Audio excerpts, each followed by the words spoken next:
Tio Fernando, eu vou me esforçar para não falar tio Fernando. Pode falar, meu bem. Eu sou seu tio Fernando. Sou... I am whatever you want, whoever you want. No problem. Ai, que alegria. Eu tô assim, com misto de ansiedade e alegria. E que Sim. mais? E... Ah, eu não vou chorar. Excitement. Eu passei maquiagem justamente para não chorar. Eu faço isso, né? Tipo assim, é muito trampo para chorar. Mas não. Mas assim, é uma emoção incrível, porque tem uns louros, né? A gente pode jogar uns louros no começo? Pode? Pode jogar os louros, pode jogar confete, ó, tintim, vamos lá. Tintim. Porque, tio Fernando, eu tenho um carinho pela sua pessoa, assim, na minha trajetória pessoal, que é difícil de escrever. É difícil falar assim em palavras, sabe? Porque eu sinto em você, assim, uma força de ser, sabe? Um ser genuíno que me inspira, sabe? E é por isso que estamos juntos. E as grandes, quando eu falei, né, num story que eu fiz, assim, de um olhar muito bondoso que eu sinto que você tem pela vida, né? Sem julgamento, saindo daquela caixinha que a gente tá tão acostumada a ver, né? Do julgamento, da aceitação. Então é por isso que eu tenho esse carinho. E aquele primeiro trabalho de coach que a gente começou a fazer, para mim, assim, foi um despertar, assim, sabe? No sentido de que existe uma potência e alguém olha para isso. E esse alguém é você. Então eu quero fazer um acknowledgement aqui, um reconhecimento. Legal. Você sabe que eu tenho um amor, né, um carinho por você muito grande. A gente tem um vínculo que é muito especial, né? E desde sempre, eu posso dizer desde sempre na sua vida, né? Porque eu vi você nascer, então acompanhei a sua infância e você é uma pessoa muito querida e você sabe, eu vejo em você, especialmente hoje, né? Uma mulher madura, valorosa, corajosa, vulnerável até a página 2, o que eu acho muito bom, né? Brava na medida que precisa, no sentido de brave, né? E acho você uma pessoa assim muito dinâmica, muito ativa na sua relação com a vida, com o mundo, com o seu companheiro, né? Seu marido, com suas filhas, enfim, comigo. Então a gente tem uma possibilidade realmente de um diálogo que pode, especialmente contando com a presença das pessoas que estão aqui acompanhando a gente e podem desfrutar um pouco, né, dessa troca e participar também, né? Vamos a isso, estamos aqui para isso. Sim. E eu Eu quero. agradeço só um detalhe, eu agradeço, né, o convite, porque é um convite muito legal e, aliás, vamos deixar depois passar um tempinho, eu quero inverter. Eu quero convidar para você, para a gente fazer uma live sobre Good Enough Mothers.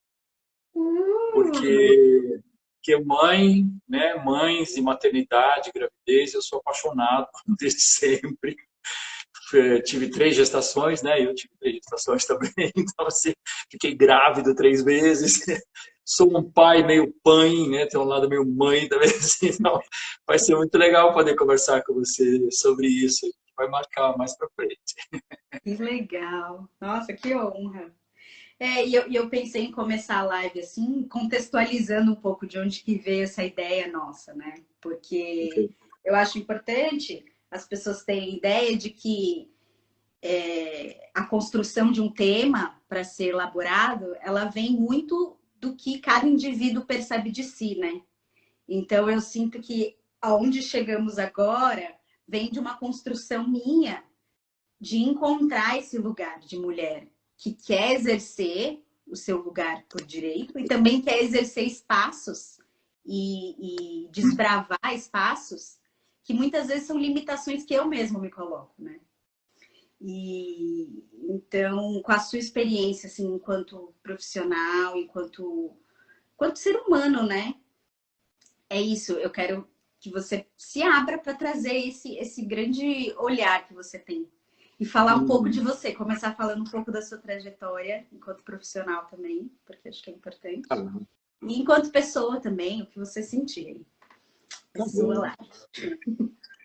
Então, eu acho assim, depois que a gente passa um certo tempo, o currículo fica muito comprido, sabe? Então a gente tem que dar uma editada, né? Mas, assim, esse mês de março, agora, recente, nessa semana passada, fez 48 anos que eu tive uma carteira de trabalho assinada pela primeira vez.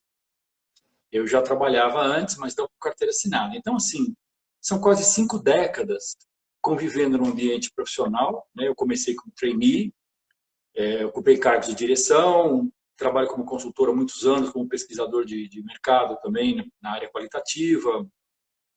Fiz diversas formações, trabalho no Brasil, trabalho no exterior, enfim.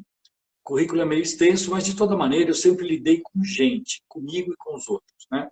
Também em função da religião e de um envolvimento com o grupo religioso espírita, eu também tive muito contato com as pessoas, ocupei lugares de direção, tinha que atender as pessoas, ouvir, compreender, me desenvolver, me trabalhar, né? Ainda num nível também mais voltado para outros temas, né? Não só os temas do dia a dia, no sentido pragmático, mas no sentido também mais subjetivo da espiritualidade. E tudo isso me deu uma bagagem que chegou um momento que eu quis colocar isso à disposição do mundo, né? E a maneira que eu encontrei de fazer isso foi em 2005, quando eu fiz a minha primeira formação em coaching, que ninguém falava em coaching, né? Era uma coisa muito distante. Coaching era uma coisa só do esporte, praticamente. Mas trazer para o ambiente corporativo era muito pouco, né? Hoje é outdoor no aeroporto, todo mundo faz, eu acho muito legal, aprende uma série de coisas, e não que necessariamente as pessoas que façam vão trabalhar como coaches, mas elas adquirem um olhar, muitas vezes uma revisão de si mesmas, competências técnicas, algumas metodologias, isso é muito bom. Então, o que acontece é que, presentemente, eu trabalho com grandes organizações, né? Trabalho com board de direção de algumas empresas multinacionais, tenho como coaches pessoas de diversos níveis, mas principalmente de níveis de vice-presidência, diretoria, alta gerência, né?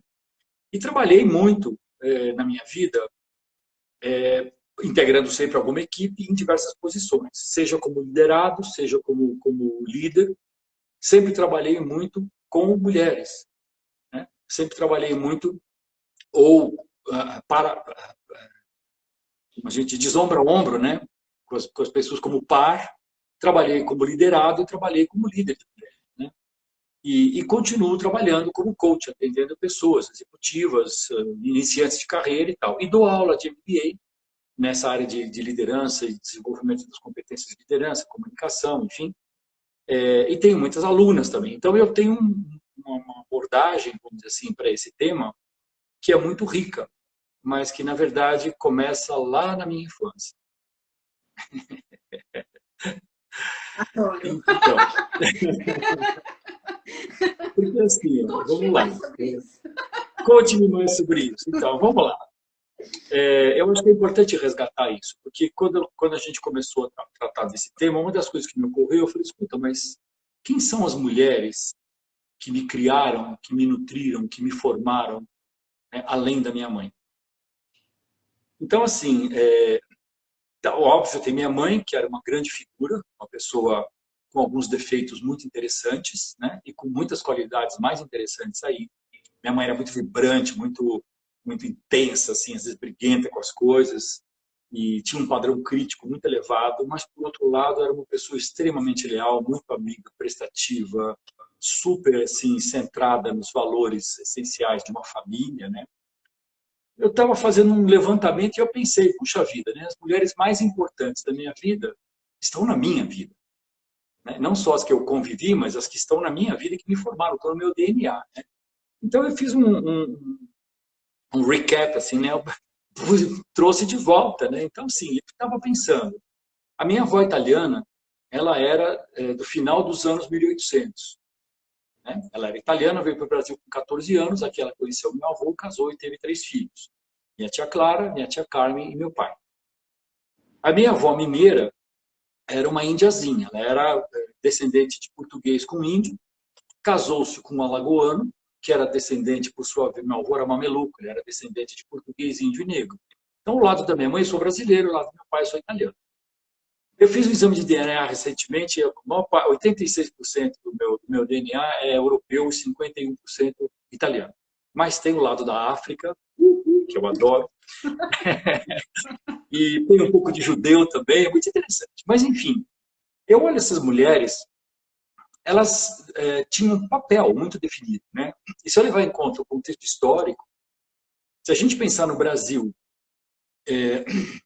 há 200 anos atrás, uma mulher era responsável por tudo, tudo. As casas ficavam numa beira de estrada, por exemplo, em algum lugar, passavam as pessoas que tinham que ser atendidas. Eram quase que hospedarias obrigatórias. A cozinha era fora da casa. Então, cabia às mulheres tudo. A horta, lenha, né? Cuidar das empregadas, cuidar da criação, né? Preparar, limpar, servir, né? Cuidar de criança e servir aos seus senhores. Né? Então, a gente vem dessa visão, desculpe, a gente vem dessa visão para uma evolução que trouxe muitos papéis definidos. Né?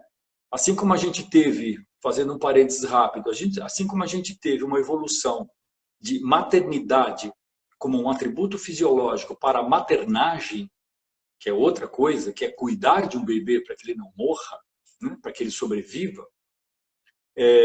Após o surto da peste negra, né, na Europa, dizimou milhões de pessoas, precisava fazer as crianças viverem. Então, houve toda uma vertente, especialmente alimentada por uma vertente religiosa, né, principalmente católica, da Sagrada Família, de Maria, cuidar do bebê, tal, para incentivar as mulheres a esse papel. E isso virou mais um papel. Né? Então, assim, todos esses papéis... Uma necessidade de reprodução para a continuidade da vida enquanto sociedade, consumidor, né? Tudo sim, isso, né? Sim, sim. Mas, por outro lado, cuidar desse bebê, não simplesmente parir e deixar lá se viver, viveu. Sabe aquela coisa, joga na parede, se grudar, tá bom? Não é isso, né? É até interessante, assim, no filme sobre a vida da Edith Piaf, tem uma cena que ela é criada por uma avó e ela tá uma menina, assim, podre de doente, num lugar imundo, debaixo de uma coberta, o pai vai lá e resgata ela. Se deixava as crianças lá. Né? Eu lembro da minha avó italiana contar que as crianças comiam o que sobrava dos adultos, depois. Né? Então, assim, é outro tempo, é outra coisa. Então, assim, se a gente pensar, as minhas avós, né? A minha avó italiana teve 3 filhos, a minha avó mineira teve 7 filhos, dos quais ela perdeu 3. Na verdade, 4, porque uma ela perdeu grávida de 8 meses. Ela abortou porque ela levou um carreirão de uma vaca no beco. A vaca correu atrás dela, estava grávida de 8 meses, ela chegou em casa e abortou, e era um menino, que ela queria muito. Então, assim, eu fico vendo essas histórias e vendo como isso evoluiu. A minha mãe, por exemplo, ela era de Januária, assim como a minha avó, norte de Minas, beira do Rio São Francisco. Eles vieram vindo para São Paulo. Né? E minha mãe queria muito estudar. Minha mãe fez ginásio. Ela conseguiu fazer ginásio e parou aí. Mas um dia ela falou para mim, eu gostaria muito de ter sido dentista. Então, a falta de condições, né, muitas vezes, impediu que esse primeiro impulso de eu quero fazer parte de um outro mundo, que não esse mundo doméstico, existia, assim como na minha mãe e muitas outras mulheres. Por outro lado, eu tive na minha família uma pessoa como a minha tia Clara, que nasceu em 1914 e que com 14 anos pediu para o meu avô que ela queria trabalhar. O meu avô tinha 2 salões de barbeiro, daqueles lindos aqui no centro de São Paulo, e ele levou ela para trabalhar com ele, para ficar no caixa, para poder ver, né? Uma menina de 14 anos. E foi a sorte, porque um pouco depois ele ficou doente, não tinha diagnóstico ainda, mas na verdade o que ele teve foi diabetes. E ele teve uma feridinha no dedo do pé e foi sendo amputado até perder as 2 pernas 3 anos depois e morrer. E a minha tia, com 18 anos, virou arrimo de família. De uma mãe viúva, uma irmã do meio que tinha um problema na vista, ela não enxergava direito, e meu pai, que tinha 7 anos. E essa mulher, a minha tia Clara, e aí eu te pergunto, quem é que deu poder para ela, né? A necessidade deu poder para ela. O que ela podia ter feito qualquer outra coisa. Ela foi trabalhar. E ela escolheu não casar, o que não a impediu de ter uma vida muito feliz em muitos aspectos. Ela era uma mulher muito bonita, muito charmosa. Ela teve 2 relacionamentos estáveis, um deles que durou 25 anos com um homem casado. Ó, o nível da transgressão. Transgredindo para sua própria autonomia e felicidade, né? Que lindo. Então, e com dignidade, e com respeito. Né? Por outro lado, eu tive uma tia, do lado da minha irmã da minha mãe, que casou com um maluco, o cara era maluco, completamente fora da casinha, e chegou um momento que ele a internou num sanatório com a alegação de que ela estava louca. E ela não estava. Né? Os loucos nunca assumem que são, né? Então, então, assim, vamos internar o outro, vamos internar a mulher. Ela tinha uma filha, você imagina o sofrimento da minha avó. Isso eu estou falando de algo na década de 50. Tá? Um sofrimento muito grande, até que chegou o divórcio, ela se divorciou, olha a coragem dela, ela se divorciou e ela não quis a guarda da filha. Então foi a transgressão da transgressão. Essa minha tia sempre trabalhou, nunca foi uma pessoa à toa. Né? Então eu fico vendo os exemplos de mulher que eu tive. Quando eu entro um pouco mais para a vida adulta, eu tive uma namorada. E aí era um pouco Eduardo e Mônica. Porque eu era bem, estava nem aí, ela já tinha um foco, ela já estudava inglês, ela tinha uma outra cabeça. O nosso relacionamento durou 7 anos. Era uma mulher muito interessante, não trabalhava, né? Filha de uma família bem tradicional, ela era um pouquinho mais velha do que eu, acho que 1 ano. Mas um outro exemplo de mulher. Quando eu fui para a faculdade, eu encontrei diversas mulheres que estudavam e trabalhavam e eram rimo de família ou eram sustentadas pela sua família e podiam estudar apenas. Eu tive contato com diversas realidades. E a gente vai vendo como é que isso evolui, principalmente quando eu entro no mercado de trabalho como trainee. Nós éramos 2 trainees, eu e uma mulher, uma menina. E essa menina era super hands-on, ela era super interessada. E eu era meio hoover, sabe aquela coisa acima do chão, uma palma acima do chão, flutuante? Eu achava tudo legal, mas eu não me toquei o que era a vida profissional. E quando chegou no final dos 9 meses de estágio como trainee, quem que eles escolheram? Ela, lógico. Lógico que eles escolheram, eles podiam escolher um, eles escolheram ela. Óbvio. Ela era um exemplo para mim. Né? Ela me fez cair, não uma ficha, caiu a gaveta do arquivo inteiro no meu pé. Acorda, cara! Né? Você estava numa empresa, você estava ali para conquistar um lugar que você perdeu. Fique esperto. Então, assim, ao longo da minha vida, eu fui tendo a oportunidade de trabalhar com mulheres incríveis, nos 2 sentidos. Incrível que uma pessoa seja tão pirada, tão fora da casinha, tão sem noção, e incríveis como essa pessoa é potente, como essa pessoa é lúcida, como essa pessoa é competente. As 2 coisas. Não importa se é homem ou mulher. Né? Todo mundo, de perto ninguém é normal. Né? Todo mundo sabe a dor e delícia de ser o que é. Beleza. Mas eu acho que para a mulher, algumas condições pesaram muito. Quando eu falo dessas décadas que eu passei nas empresas, por exemplo, uma coisa que eu vi, a gente sabe historicamente que o processo de industrialização, né, fez toda a migração do campo para as cidades, para as indústrias, para as fábricas, trabalho quase que escravo, depois luta dos sindicatos por legislação trabalhista que preservasse as pessoas, até as mulheres também começarem a ter um destaque dentro disso. Né? Ainda que a gente tenha hoje o absurdo de não ter uma equanimidade em relação a reconhecimento, a remuneração e oportunidades, mas melhorou. Ainda é uma realidade muito, né? Mas a gente tem uma situação bem melhor. Porque, por exemplo, hoje em dia é impensável ver o que eu vi, ninguém me contou, eu vi dentro de empresa, por exemplo, uma empresa com um salão, com as mesas, e só lá no fundo as salas dos gestores. Cada gestor tinha uma secretária que sentava na mesa em frente à porta da sala, ou seja, super exposta. Eu vi gestor homem chegar na porta da sala e falar: mulher burra, não sei onde é que eu estou quando te ponho na rua, na frente de todo mundo, e a pessoa ir para o banheiro chorar. Isso hoje, graças a Deus, na maioria das vezes é impensável. Ainda ocorre. Muito poder, assédio, né? Hoje teria, né?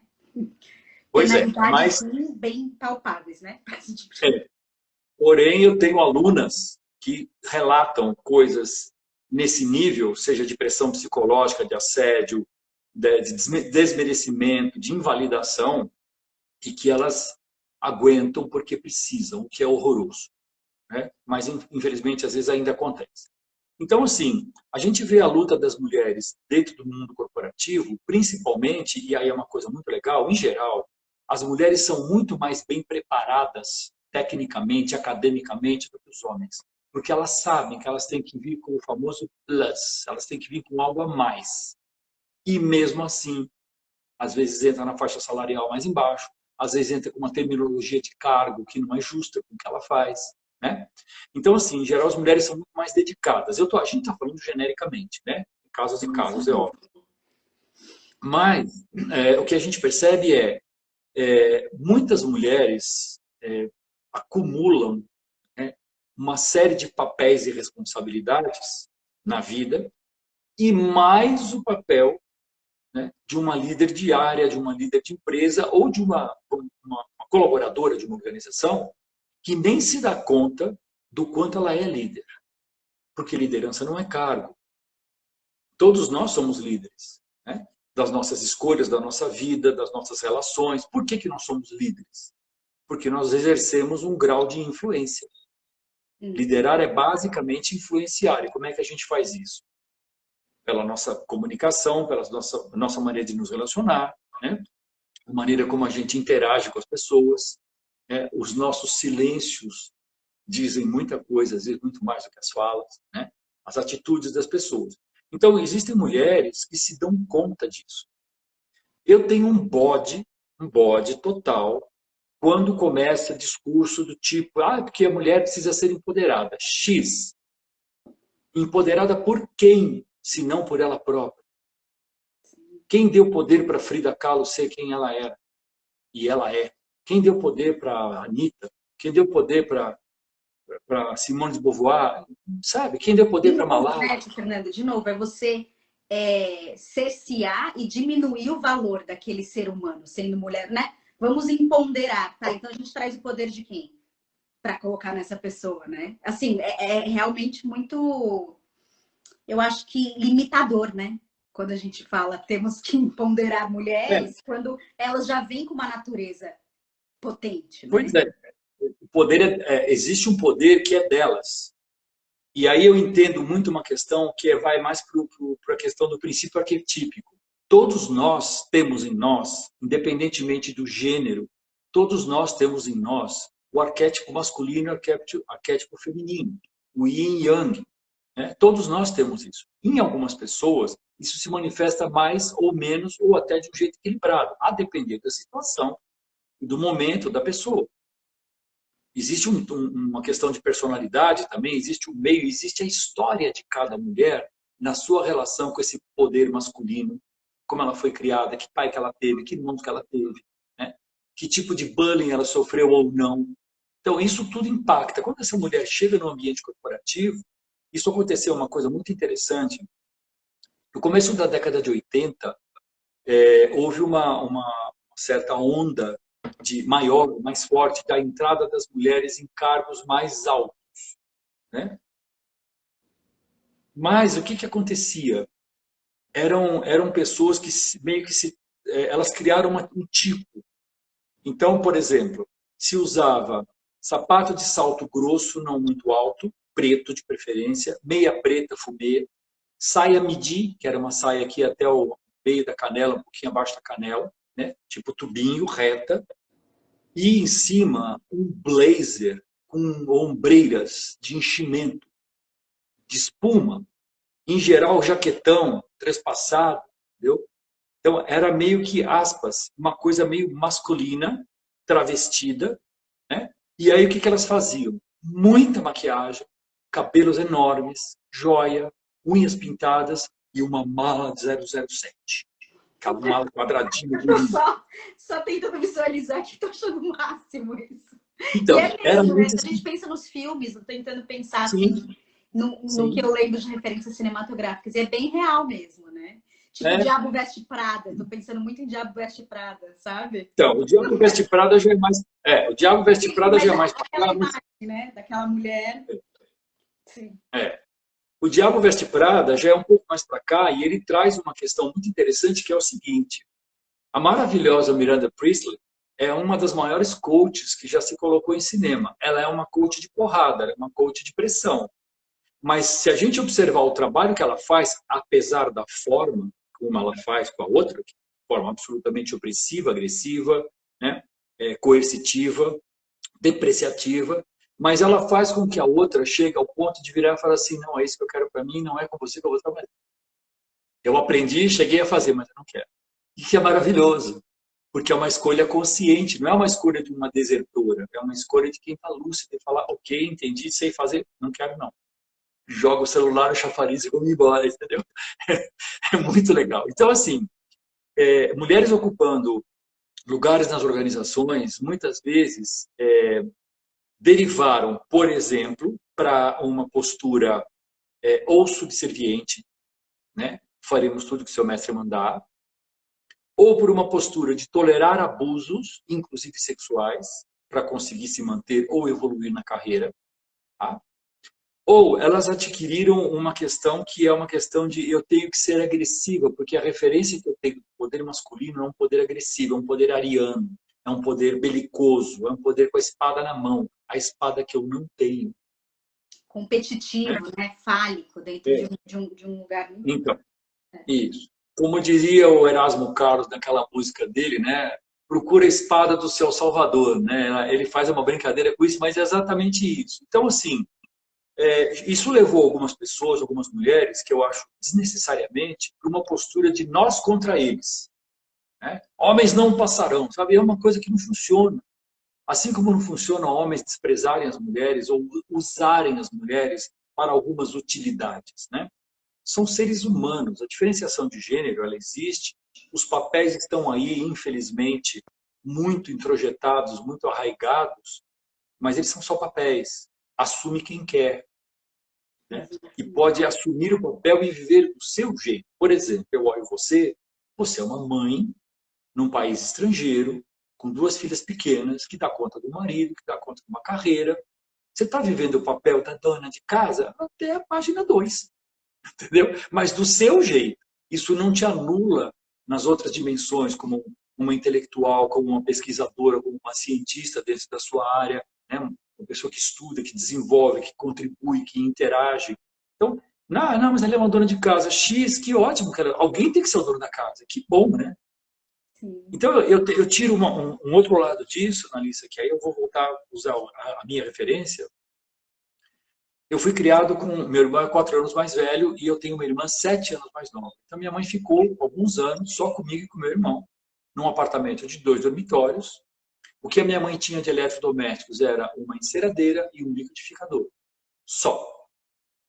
Eu lembro da minha mãe lavar lençol no tanque, no inverno, na mão. Não tinha máquina de lavar. Hello? Não tinha sabão em pó. Entendeu? Então, assim, uma realidade... de coco? Isso.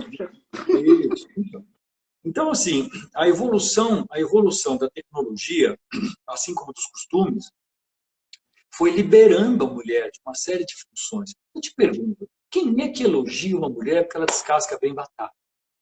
Ninguém, entendeu? Eu lembro da minha avó comprar um tomate, tirar a pele do tomate, passar o tomate na peneira para fazer uma passata. Hello, baby, hoje você compra pomarola, salsarete, sei lá o que, passata pronta e vamos para frente. Aí eu dou o meu toque, aí eu ponho o meu tempero, né, eu junto alguma outra coisa e olha, fui eu que fiz. Fui eu que fiz mesmo. Mas eu não preciso fazer aquela coisa. A Cris Astral falando que ela lavava na mão com 12 anos. Então. Sol, Cris. Caraca, meu. Então, graças assim, a Deus eu nasci em outro momento.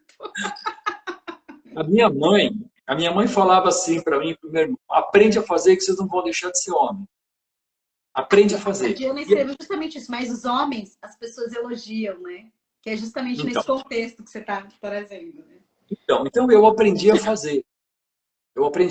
E quando eu me casei, a minha esposa, ela é a caçula de 4 irmãs, e não deixava ela fazer nada, nem minha sogra, nem as irmãs. Então, tinha coisas que ela queria fazer e não sabia. Quando a gente casou, algumas coisas eu sabia, ela não. Né? Por exemplo, que tipo de verdura você refoga, que tipo de verdura você faz direto. Sabe aquele tipo de coisa? Coisa simples. Né? Então, eu dentro de uma casa, eu faço qualquer coisa. Talvez não fique tão bom, né? Tão bem feito quanto uma mulher que faz com mais constância, mas eu faço. Né? Então, eu faço compra, eu guardo, eu sei cozinhar, eu sei limpar, eu oriento a empregada, eu cuido de criança, eu sei limpar a casa. Eu não dependo disso. A minha capacidade de fazer isso é minha. E eu com quem que eu aprendi? Com as mulheres. Né? E Foram mulheres, elas que né, me ensinaram. Fernando, que te deram um olhar de que isso não é um trabalho de mulher. É um trabalho Não, que precisa ser feito por uma necessidade de isso. sobrevivência, né? Alguém vai ter que limpar É, o chão, senão a gente vai, né? Coisas isso. dessa natureza, né? Exatamente. Então, assim, caiu o botão da camisa, eu prego. Entendeu? Eu lavo minha roupa. Horas. Né? Então, assim, eu acho que esse tipo de coisa, eu tenho diversos amigos que, para mim, são deficientes. Né? São deficientes vivenciando. É, a pessoa é deficiente vivencial, entendeu? Ela não tem condição de viver, porque o cara não frita um ovo, não sabe passar um café. Hello, cara, você não sabe fazer um café. Se for na cápsula, eu sei. Como que você não sabe fazer um café? Você tem tudo em casa, né? Então, Eu assim, tenho eu acho certeza, que você não só te cortando, que eu lembrei muitas vezes, eu falo isso muito pro Caio. Eu falo, Caio, eu vejo alguns homens, né, da área de TI, que eu convivo com um homem que é super capaz. Eles têm um cérebro maravilhoso. Na hora de lavar uma roupa, cara, tem que perguntar pra mulher como é que separa, por que, que tem que separar. Então, meu, aprende a programar lavar roupa. pois é. E erra. Eu cozinho muito bem, adoro cozinhar. Outro dia, agora, acho que é o mês passado, eu fiz uma bobagem pela primeira vez. Eu troquei um pote de açúcar por um pote de sal, coloquei 3 xícaras de sal para fazer um bolo. Com 4 ovos, com fermento, com farinha. Quando eu fui experimentar, já tinha batido tudo. Falei, meu Deus, eu não dava nem para salvar. Foi a única vez que eu fiz isso. Erra, depois você Foi uma aprende a pitadinha cozinhar. de sal, né? Entendeu? Então, assim, eu acho que tem uma questão que é a mulher no ambiente corporativo hoje, principalmente, primeiro que existe uma inserção muito maior em termos numéricos. Né? Segundo, que quando você pega, por exemplo, programas de trainee, as empresas, especialmente as empresas mais atualizadas, mais contemporâneas da forma de fazer a gestão de pessoas, elas dão um equilíbrio muito maior na contratação. Né? Uma outra coisa que muitas empresas estão fazendo é fazer o recrutamento blind. Então, eu, como gestor, recebo os currículos, não tem idade, não tem gênero, não tem raça, não tem religião, não tem nada. Tem as competências da pessoa, a formação da pessoa e alguns traços. Então, não tem essa aqui não vai escolher porque ela vai engravidar. Então, Exato. assim, Eu posso tem fazer um coisas. paralelo nisso? Porque essa vivência que eu estou tendo na Austrália traz isso que você está falando de maneira muito prática, né? Eu acho que as pessoas que nunca tiveram essa experiência de morar em países desenvolvidos, hoje a gente não usa mais essa terminologia, né? Terceiro mundo, primeiro mundo. É justamente isso. Eu, uma mulher que passou 4 anos se dedicando à família, quando fui procurar uma primeira oportunidade de estágio, ninguém pergunta se eu tenho filho, se eu sou casada. Quando eu vi isso, eu falei, não, acho que o cara tá. E ainda, foi engraçado, porque na entrevista eu falei pra ele, eu falei, nossa, mas eu tenho 2 filhas. Aí ele, que bom. E aí Elas eu estão olhei pra bem, cara né? dele e falei, então, mas isso não Oi? me diminui enquanto profissional? Não. E aí depois eu fui descobrir que isso é contra a lei. Você perguntar esse tipo de coisa aqui hoje na Austrália é contra a lei. Porque você está Uhum. sendo preconceituoso, você está desqualificando a capacidade da pessoa, porque previamente você acredita que ela não vai dar conta, né? Então, isso é um salto quântico, pensando, É. né? Que o Brasil É, eu, ainda tem eu, muito né? Desenvolver nesse aspecto, eu acho, né? Você eu pode falar. vivi Eu vivi uma situação, algumas situações. Teve um momento da minha vida que eu saí da consultoria, voltei 3 anos para trabalhar numa organização, fui trabalhar num banco. E eu era superintendente de comunicação corporativa do banco. Então eu tinha muito contato com tudo que era publicado, tudo que chegava, e principalmente com a área de reclamação de clientes, o SAC, né? O setor de atendimento a clientes. E nós tínhamos um contato com os saques de outros bancos. Então, a gente sabia muita história, além das nossas. E duas histórias incríveis, mas uma delas eu quero contar aqui, a outra melhor não. Tinha um banco... não, essa é melhor não. Essa depois a gente toma um café de conta. Vocês fiquem na conformação aí. Porque é muito absurdo, assim, que a pessoa fez muito absurdo. Mas tinha um banco daqui do sistema bancário, um banco estrangeiro, onde tinha uma área onde só trabalhavam mulheres. Todas ótimas, legais e tal. Só que a líder da área era uma pessoa bastante difícil. E ela tinha uma das funcionárias dela, uma das lideradas dela, que era o braço direito dela, essa moça engravidou. E essa líder claramente não gostou e deixou isso bem claro, que ela não tinha gostado. Bom, isso eu estou falando ano 2002, tá? 20 anos atrás.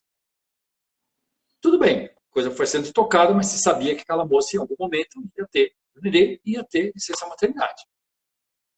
E um dia essa moça chegou e avisou, olha, amanhã de manhã eu vou fazer ultrassom, vou chegar um pouco mais tarde. Ah, tá bom, tudo bem.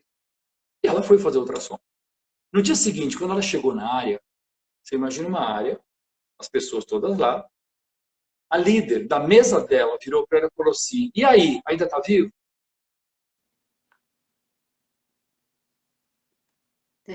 Bom, então, a gente fica breathtaking, né? Você perde o fôlego, perde a palavra, perde tudo. O que aconteceu? Essa moça procurou o RH, denunciou a situação. Você sabe o que o RH daquela época, daquele banco, fez com essa líder? Nada. Mudou a moça de área. E ficou por isso mesmo. Então, esse tipo de coisa pode vir de uma líder mulher também. Sabe? Eu estou colocando isso porque às vezes eu converso com pessoas que se colocam ou colocam uma mulher num papel de a vítima, coitadinha, perseguida. Ok, mas tem mulheres que são muito difíceis para a gente lidar dentro de uma organização. Eu tive uma pessoa que foi minha líder durante uma época e ela me enfrentava, assim, por eu ser quem eu era. Eu não estava fazendo nada contra ela. A gente era amigo. Ela me levou para trabalhar na empresa. Com um mês, ela surtou comigo. Assim, ela começou a se incomodar porque ela percebeu que eu tinha algumas competências que ela não tinha. Eu tinha algumas experiências anteriores que ela não tinha. Mas isso não atrapalhava nada o trabalho dela. Ela era minha superiora. Isso fortalecia a posição dela. Mas ela entrou numa de competir comigo e era muito difícil. Então, às vezes, isso também acontece por essa necessidade de se autoafirmar. Não tem essa necessidade. Uma pessoa que sabe minimamente as competências que tem, as limitações que ela tem, os recursos que ela tem, ela vai fazer o melhor que ela puder nas condições que ela tem. Ponto. Entendeu? Ela vai acertar e ela vai errar. Né? Eu sempre gosto de me lembrar, e às vezes eu cito isso, o primeiro filme, o Matrix, né, o Matrix, o primeiro filme, ele começa com a maravilhosa Trinity fugindo dos caçadores deles lá. Né? É uma perseguição em cima de telhado, que ela corre, ela pula, ela vai, ela vira, até que ela entra num beco onde tem uma cabine telefônica. Né? E ela corre para a cabine telefônica, o caminhão vem e esmaga a cabine, e quando o caminhão volta a soltar o telefone, ela foi teletransportada. Ufa! E eu sempre pergunto o seguinte, como é que aquela mulher fez isso? É só porque estava no roteiro? Não. Ela está exemplificando para a gente o seguinte, ela sabe quem ela sabe a capacitação que ela tem, ela sabe o propósito dela estar ali, ela tem as condições, os recursos, ela sabe os limites que ela tem. Isso coloca a pessoa no lugar de protagonista da própria vida, em qualquer situação. Num casamento, numa empresa, numa igreja, numa religião, onde for, num clube, né? Diretora de eventos do clube das senhorinhas, não sei das quantas. Ótimo, seja o melhor que você puder ali, não importa. E sai daquela postura, né, Fernando? Eu gosto muito desse termo, né? E a gente falando desse vitimismo do lugar da mulher e não desconsiderando toda essa luta que a gente vê que ainda é necessária, né? Eu acho legal a gente falar isso, porque, sim, tem pessoas liderando multidões que ainda precisam entender que existe algo a ser valorizado, né? no papel. Só que não é isso que a gente está trazendo. Mas essa coisa de não querer ser o alecrim dourado, né? Eu adoro esse termo. Então, assim, eu sou o alecrim. Não, você não é o alecrim dourado, minha querida. Você está vivendo uma situação em que, sim, você pode encontrar um espaço de potência, examine isso, né? Use-se disso e faça o melhor que você puder. Você não precisa ser, nossa, como a gente falou da Tânia, né? Você não precisa ser presidente da Microsoft. Você pode ser.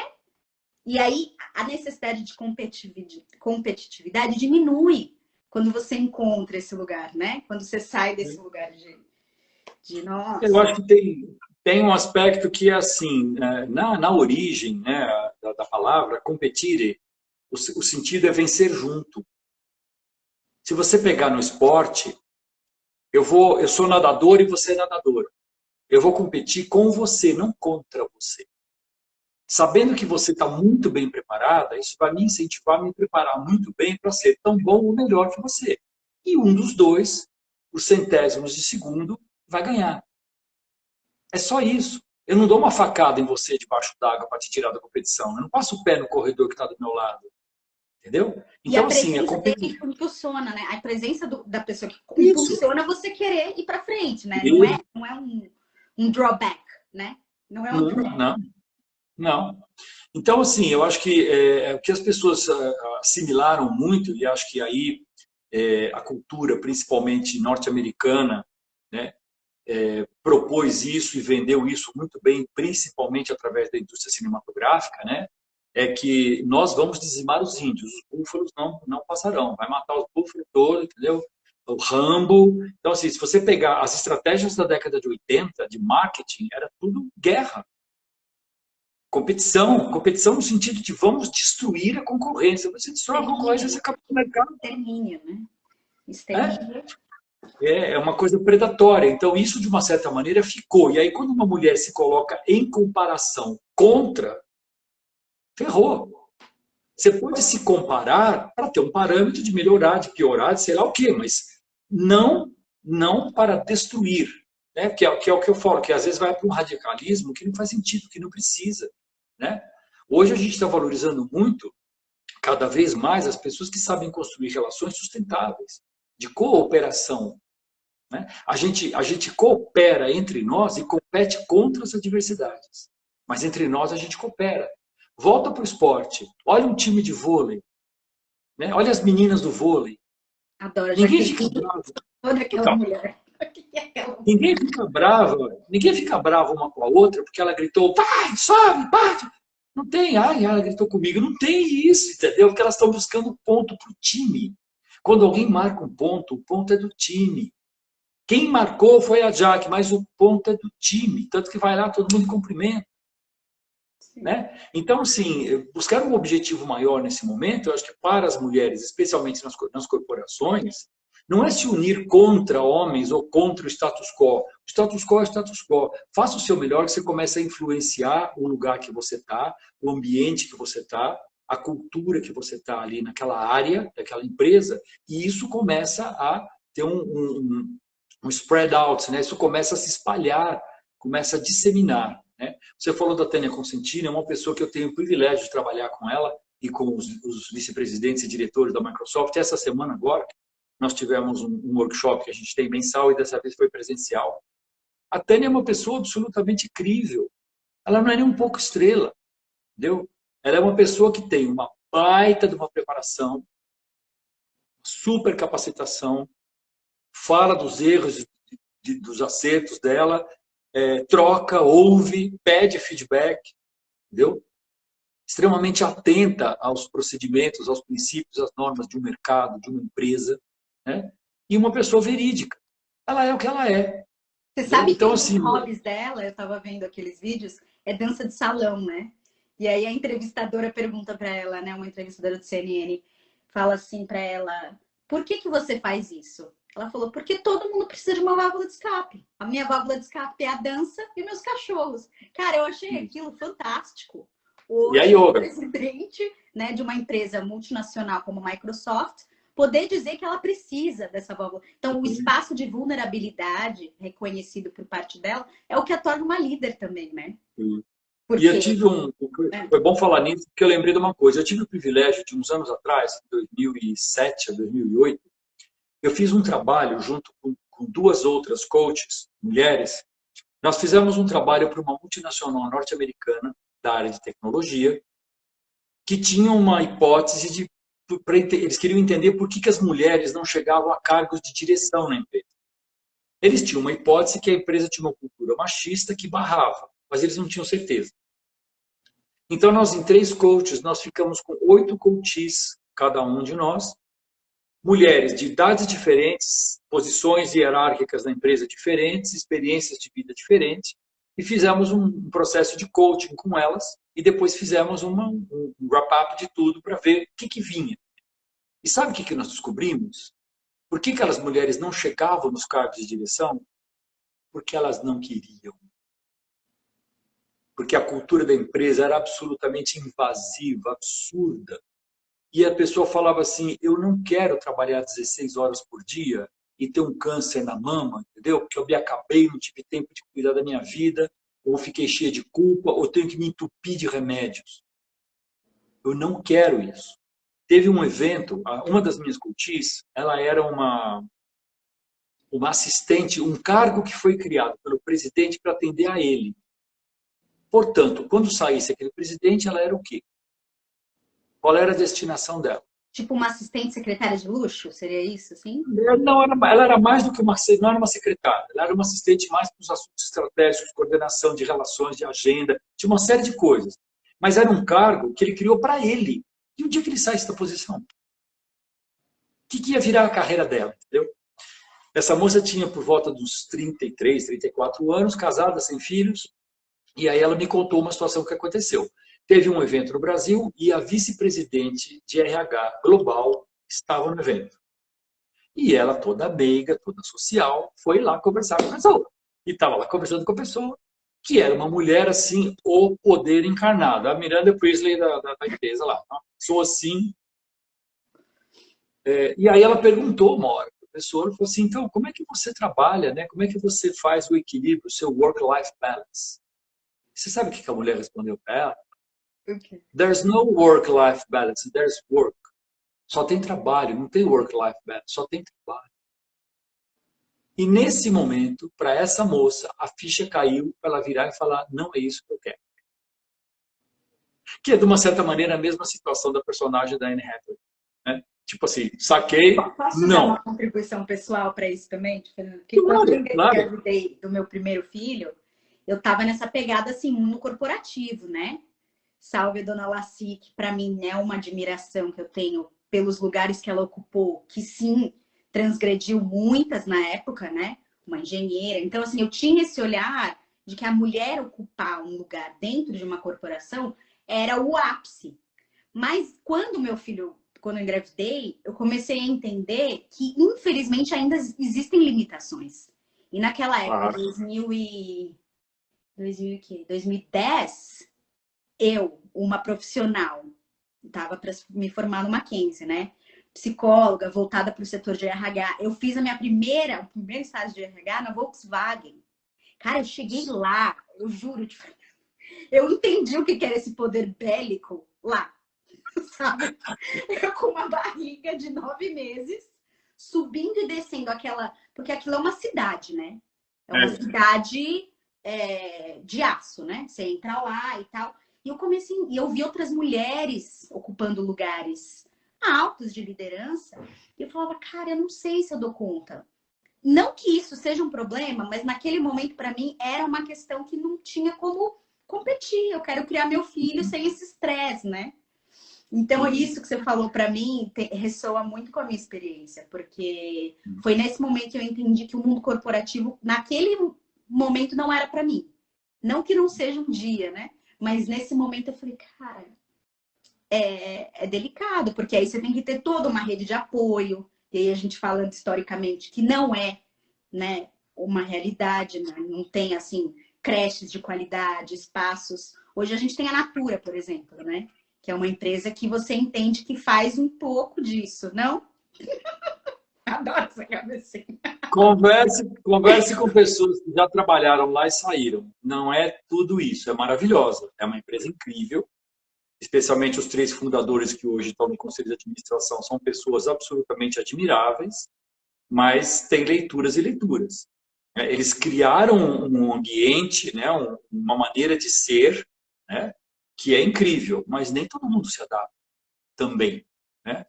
E essa questão da adaptação também acho que tem uma coisa que é muito interessante de observar, é que de pelo menos de uns 30 anos para cá, algumas profissões estão sendo absolutamente dominadas pelas mulheres. Por exemplo, tudo que exige coordenação motora fina, oftalmologia, cirurgias, né? Toda a parte de medicina voltada para a boca, né? Cirurgias delicadas, neonatologia, é muito forte. Por quê? Porque naturalmente existem atributos que são femininos e acabou. Né? Alguns homens têm a capacidade de fazer 5, 6 coisas ao mesmo tempo? Tem, mas não é normalmente o mais comum para os homens. Até porque eles foram treinados a fazer pouca coisa, que é só o que interessa. Entendeu? Sim. E aí cria umas coisas que fala, é o que a gente falou, não é para homem. Mas quando você vai... acredita, Fernando, que isso é uma questão evolutiva ou é inata? Como é que você vê isso? Porque você citou... Não, eu vejo... Não, por exemplo, a questão de coordenação motora fina, por exemplo, eu tive a oportunidade de ir à Finlândia para visitar uma empresa, que eu fui fazer um treinamento lá para depois fazer o rollout do treinamento aqui no Brasil. É uma empresa que faz máquinas que trabalham com a indústria de reflorestamento. Pega a árvore, corta a árvore, tomba a árvore, desgalha, corta, uma máquina assim imensa. Tem uma área da fábrica que monta todos os chicotes de fiação, né, de toda a parte eletrônica, toda a parte de contatos da máquina. Um cabo daquele ligado errado, a máquina não funciona. É um trabalho de extrema precisão. Só trabalham mulheres. Caraca. Entendeu? Tem muitas indústrias, indústria de tecnologia de ponta, de TI, montagem de chip, essas coisas que são muito delicadas, a mulher, naturalmente, ela tem uma facilidade maior. Né? Tem uma habilidade maior. Todas as mulheres, não. Né? Alguns homens têm? Sim. Sabe? Nada é absoluto. Nós estamos falando de seres humanos que estão dentro de uma matéria. Eu vejo assim, né? Seres que estão encarnados, encadernados. Né? Então, assim, cada um tem um jeito, mas tem algumas coisas que a gente percebe uma predominância. Agora, por outro lado, a capacidade intelectual está cada vez mais livre para que as mulheres ocupem o espaço que elas quiserem. Você tem pessoas brilhantes na presidência de países, aí é onde você está mesmo, aonde você está mesmo, né? Você vê a condução que foi feita, por exemplo, de toda a situação de contenção do spread out do Covid, né, na Austrália, versus outros países dirigidos por homens. Nova Zelândia, deu um... O que é aquela mulher? O que é aquela então, primeira-ministra? Então você tem mulheres na área das ciências, da tecnologia, cargos públicos, em qualquer setor, cientistas. Né? Então, assim, nada impede que uma mulher brilhe o quanto ela puder brilhar. Aonde ela estiver, seja como um expoente, uma pessoa mundialmente conhecida, ou ela lá no bairro dela, na casinha dela. Não importa isso. A grandeza do ser está no ser e esse ser se expressar no melhor que ele pode no ambiente que ele está. Né? Algumas pessoas têm um destaque, algumas pessoas viram personalidades, né? Porque celebridade todo mundo é, né? Mas assim, a pessoa vira uma personalidade no mundo, alguém que tem uma contribuição relevante, que cria uma marca, né, positiva, independentemente de estilo, independentemente de gosto. Quando você pega uma pessoa, por exemplo, como a Madonna, né, pode não gostar, ok, mas para pensar um pouco na artista. Pensa na artista. Ela é pequenininha, ela é descendente de italiano. Tudo que ela queria na vida era ser bailarina, trabalhar no palco, dançando. Todos os testes que ela fazia, ela dançava muito bem, mas as pessoas falavam, você é muito baixinho, você nunca vai ter um espaço aqui. E ela virou e falou, ah, é? E foi lá e buscou. Então, o que ela fez? Fora isso, ela adota um nome de um ícone universal, católico, Madonna. Simplesmente Mamãe de Jesus. Ela usou o mesmo nome. Aí ela busca todos os grandes ícones femininos que a antecederam. Jean Harlow, Eva Peron, ela foi buscar todas. As atrizes, entendeu? Marilyn Monroe, ela foi buscar todas. E ela foi incorporando todas, inclusive para fazer como atriz a Eva Peron. Né? Então, assim, uma pessoa de uma competência... Eu não teria outra mulher para fazer aquele papel. Ela foi... Então, uma competência técnica, profissional, eu vi 2 shows dela aqui em São Paulo ao vivo. Não é brincadeira o que aquela mulher era capaz de fazer. Entendeu? Escolher os bailarinos um a um, treinar um a um, ter uma preparação vocal e corporal incrível, criar coisas incríveis, ousar. Quem deu o poder para ela fazer isso, a não ser ela mesma? Né? Então, assim, tudo bem, nem todo mundo vai ser a Madonna, claro que não. Mas cada um pode ser o seu melhor no seu espaço, no seu tempo, no seu âmbito de influência. Eu acho que isso é que é legal. Uma personalidade que me veio muito agora, que eu tenho uma admiração mesmo, porque a gente sabe essa última vertente que a gente falou, né, de um feminismo mais inclusivo, é a Beyoncé, né? A gente fala, mas assim, se a gente olhar para o lugar que essa mulher ocupou dentro de uma sociedade muito preconceituosa, cara, é um poder que ela resgatou, né? Da herança dela. E eu acho muito legal, porque que bom que chegamos, né? E quando você fala da luta, eu vejo isso, assim, a luta se perde quando o objetivo é lutar. Quando o objetivo é não buscar um caminho de autorrealização. Porque quando fica, não, o objetivo é dar porrada, é encontrar quem é o melhor, a luta se perde. Eu acho que o movimento hoje que a gente vê, ainda bem, é sair desse lugar, né? Porque já deu. Todas nós podemos sim votar, todas nós podemos sim. Então, assim, o que a gente faz com isso, né? E as mulheres que estão num espaço privilegiado, como eu, por exemplo, me considero uma mulher com espaço privilegiado. Pais que puderam me dar uma educação formal, de qualidade, tudo isso. Poder lutar pela garantia de direito de outras mulheres, como as minhas filhas, por exemplo, né? E sair desse embate muito mesquinho, do tipo, porque sou mulher, faço isso, porque não faço, né?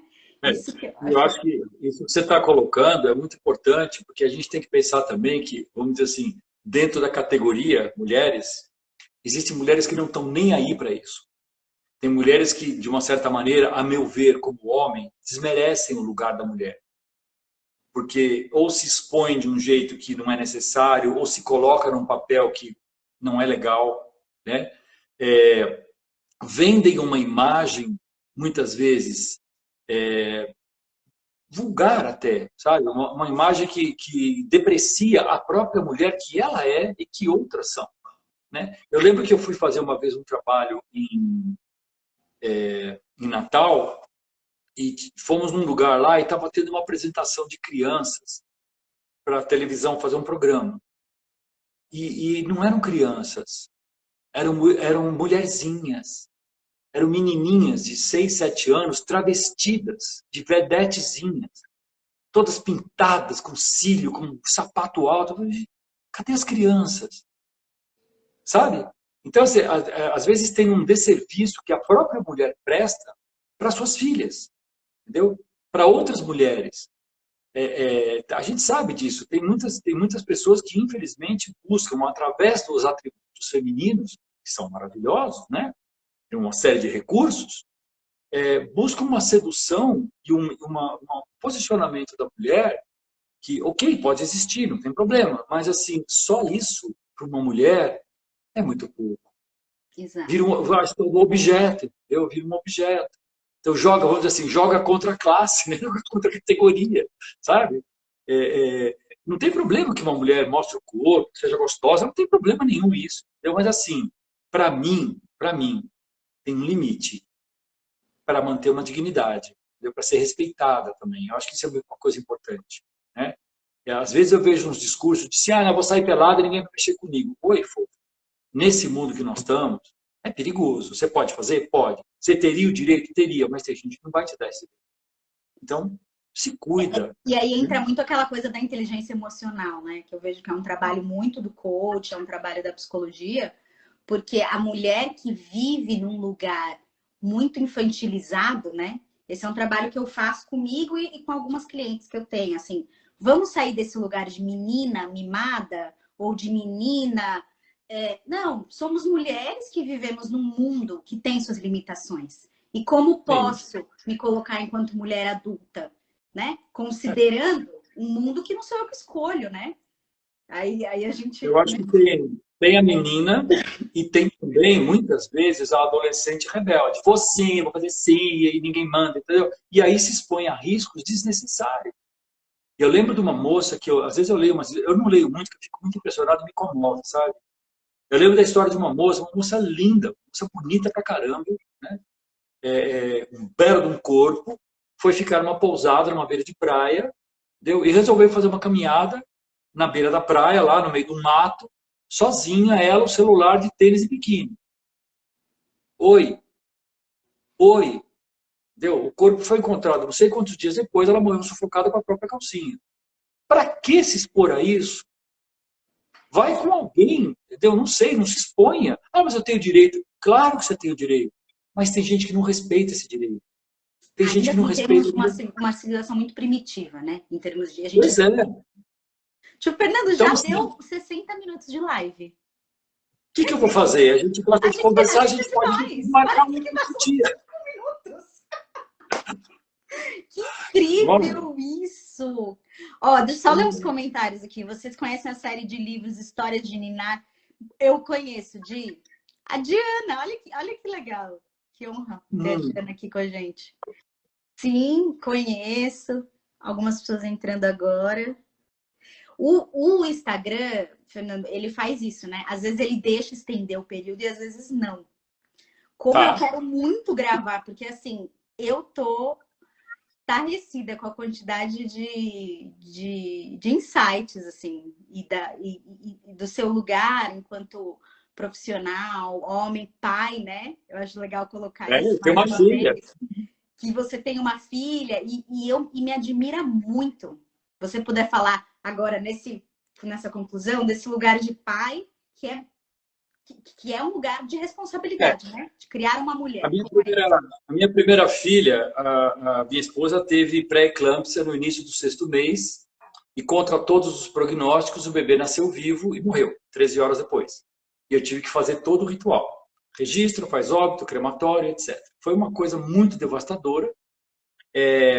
Você sabe disso, quem perde um filho faz parte de uma confraria. Não tem um nome para designar o que é um pai ou uma mãe que perdem um filho. O filho, quando perde o pai e a mãe, vira órfão. O pai ou a mãe, quando perde o filho, vira o quê? Vira uma dor, né? E a gente escolhe ficar nessa dor ou sair dela. Acho que assim como você, eu escolhi sair dela. Mas fica uma marca, fica um espaço que os meus 2 outros filhos têm o espaço deles. O espaço da Marina é da Marina, né? Então, é o caso dela. Aí nasceu a Pérola. E eu tenho um vínculo com a Pérola, assim, muito grande, muito forte. Quando ela nasceu 26 de dezembro, eu brinco que ela veio de carona no trenó do Papai Noel. E a Tatá, minha esposa, tinha uma situação bem delicada, porque na primeira cesárea não tinha dilatação, eles cortaram o útero na vertical. E na cesárea da Pérola cortaram na transversal, como deveria ser. Ela tinha um T no útero, tinha muita dor. E os primeiros 15 dias da Pérola foi na minha mão. Eu que dava banho, eu que cuidava, o Nico que era na minha mão, e eu limpava o seio, eu levantava de madrugada, ela trocava fralda, né?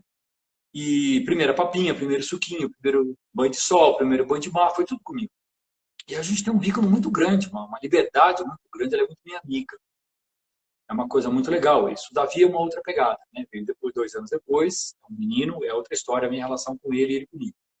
Mas, assim, ser pai de uma filha, eu procurei sempre dar para ela noção da real, sabe? Conversar as coisas com o nome que tem, sabe? Explicar as coisas. Olha, meninos têm uma coisa chamada X, entendeu? O que eles querem? Brincar com isso, entendeu? Então, assim, escolhe o que você quer ser. Escolhe o que você quer ser. Você quer ser a menininha que anda na mão de um e de outro e ninguém quer ficar com ela? Ou você quer se dar o respeito, respeitar seu sentimento, as suas emoções e o seu corpo, a sua saúde? Filho fora de hora pode ser uma coisa muito perturbadora que atrapalha uma vida inteira. Filho sem estrutura de vida, eu falei para ela, eu e sua mãe decidimos ter 2 filhos. Se você engravidar avulsa e tiver um filho, claro que eu vou te dar todo o apoio, eu vou te acompanhar, vou achar uma gracinha, mas eu não vou criar seus filhos. Eu criei você e seu irmão. Se você é mulher para ir para a cama com um homem, banque as consequências. Eu não vou criar seus filhos. Eu acho que mais aberto do que isso, entendeu? Não tem. Meus filhos, principalmente ela, não poderia reclamar, meu pai nunca me deu abertura. Eu dei toda a abertura. Eu me divorciei. Sempre falei, quer fazer terapia? Eu pago. Quer conversar comigo? Quer saber por quê? Quer entrar em algum detalhe? Estou à disposição. Eu paguei as minhas terapias. Meu pai e minha mãe não pagaram, não. Não que tivesse grandes motivos por conta deles, mas a gente sempre tem. Pai e mãe é o grande rosco de todo mundo. Sempre tem. Mas assim, eu respeito. Quando eles fizeram 21 anos, principalmente ela, eu não tenho que aprovar ou não aprovar nada. Eu sou pai de uma mulher adulta. Eu posso apoiar, eu posso trocar ideia, eu posso aconselhar, desde que ela me peça e abra para isso. Mas ela não tem que ficar me dando satisfação. Ela tem a vida dela. Né? Então, assim, eu acho que ser pai de uma filha adulta e ser pai de um filho adulto é uma evolução para mim como pai. Porque muitos pais e muitas mães, a gente sempre vê, claro, como filhinho, tal, mas assim, não é uma criancinha. Se você se enroscou... Em vez de libertar aquele indivíduo. Então, eu cortei o cordão há muito tempo atrás. Então, assim, agora ela tem 34 e o Davi tem 32. Eu sou pai de 2 adultos. Ah, você não me ligou. Não me ligou, paciência. Se quiser, eu ligo. Se quiser, atende. Entendeu? Não tem que cobrar. Entendeu? Ou eu me faço querido, estou presente, e eles fazem o que eles podem. Eu também não estava presente com meus pais nessa idade. Tá? Sabe? Mano a mano, tá tudo certo. Né? Quando a gente pode ter contato, quando a gente está presente, vamos fazer isso ter qualidade? Entende? Eu acho que são escolhas que a gente faz. Porque, por exemplo, vou falar mal da minha mãe. Minha mãe era uma pessoa que ela cobrava pra caramba. Então, assim, eu trabalhando, consultor, filho pequeno, um monte de coisa, às vezes eu não conseguia ir na casa dela. Quando eu ia na casa dela, ela abria a porta e falava assim, poxa vida, até que fim você veio, né? Você já tinha vontade de virar as costas e já ir embora dali, entendeu? Sim. A minha avó, mãe dela era o contrário. Você ficava um mês sem encontrar, quando você encontrava com ela, era uma alegria, e era verdadeiro. Ela aceitava o que lhe davam. Sabe? Então, assim, são exemplos. Olhar para o copo cheio, né? Não para o copo vazio, né? Tem aquela... Não, eu diria o seguinte, é um olhar para o copo, sabe? É um olhar para o copo, porque às vezes ele está cheio de coisa que não presta também, sabe?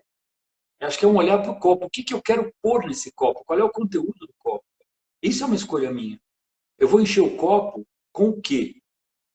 Porque eu vou beber desse copo ou eu vou oferecer ele para alguém. O que tem no copo? Veneno? Cobrança? Carência? Expectativas? Hoje eu fiz um vídeo que eu vou postar no meu canal lá do YouTube, falando exatamente disso. A diferença entre trabalhar com uma visão de expectativas ou uma visão de perspectivas. Quem liga para a expectativa, é atendido pela frustração. Entendeu? Trabalha com perspectivas. É diferente. Entendeu? E assim, só para a gente fechar nesse tema que a gente trouxe, né? É justamente isso. Trabalhar com perspectiva é olhar para o que já foi alcançado e buscar evoluir dentro disso, né? Não retroceder. Porque o papel da mulher hoje, eu percebo que tem essa diferenciação. A mulher que busca evoluir com os direitos garantidos e a mulher que fica chorando o que aconteceu. E, hello, é a humanidade, sim, mas precisamos ir para frente, senão a gente não sai do lugar, né? Sim. Muito. Eu acho que a gente dirige um carro olhando pelo para-brisa. Os retrovisores são só para a gente se referenciar um pouco em alguns momentos. O passado já passou. Eu estou dirigindo para cá. Nossa, Fernando, eu acho que daí a gente pode fazer muitas outras coisas juntos. Eu sei que a sua agenda é super, né? Mas eu fiquei muito encantada, assim. Eu tenho certeza que as pessoas que estão aqui também gostaram, porque as pessoas ficaram e a sua contribuição é sempre um prazer. Um prazer. Muito grato, Naná. Fico feliz, já que você me chamou de tio Nando, eu vou te chamar de Naná, tá? Por favor. Mantenha-se bem e mantenham-se bem, né? Todos, homens e mulheres, enfim, a gente precisa fazer alguma coisa que está ao nosso alcance, né? olhar para o sistema, olhar para o mundo, falar, mas eu não posso fazer nada, faça o que está ao seu alcance. Já é uma contribuição. No mínimo para você estar com a consciência tranquila e falar, eu dei a minha contribuição, eu fiz alguma coisa, eu fiz uma diferença, né? É a Posso diferença que faz fazer a diferença. um pedido final para concluir? Porque eu sei que você é um artista, né? Tem alguma frase, alguma palavra, pode ser da sua autoria ou não, que você queira falar para fechar assim, esse momento? Para deixar assim. Vamos ver se eu lembro de Bote Pronto. Tem uma letra do Herbert Viana, do Paralamas do Sucesso, de uma música que chama Seja Você, em que ele fala, vai sempre ter alguém com mais dinheiro, mais respeito, mais ou menos tudo que se pode ter. Vai sempre sobrar, faltar alguma coisa, somos imperfeitos. E o que falta, cega para o que já se tem. Eu não te completo, você não me basta, mas é lindo o gesto de se oferecer. O que eu quero, nem sempre eu preciso. Mas dê um sorriso quando me entender e seja você. Seja só você. Ai, que lindo! Nossa, mandou benzaço. Acho que é isso, Ale. Um beijo, um abraço daqui. Para vocês também, muito grato. Um abraço para todo mundo. Um beijão para você, Naná. Até breve. Um beijo, até mais. Tchau.